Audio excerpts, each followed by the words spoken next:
তো এই যে দেখো, আমি এখন মেঘরাজের চান করার জন্য জলটা গরম করব। আর আমার স্নান কমপ্লিট, কিন্তু মুখে এখনো মানে ফেস প্যাক আমি লাগিয়ে রেখেছি। ওকে স্নান করাবো, ততক্ষণ এটা শুকিয়ে যাবে, তারপর আমি ধুয়ে দেবো। দেখো ও চলে এসছে। তো যাই হোক, আমি হ্যাঁ না, জলটা গরম করতে দাও আমাকে আগে, আগে জলটা গরম। এই দেখো মা এখন জামা কাপড় মিলছে মনে হয়। যাই হোক, আর মেঘরাজ খেলা করছে। মেঘরাজ তুমি কি করছো?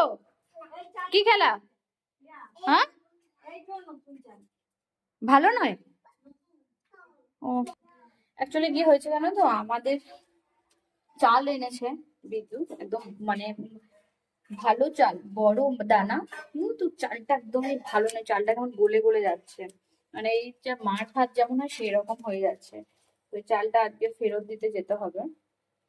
তো আজকে আবার রান্না করেছে, আবার সে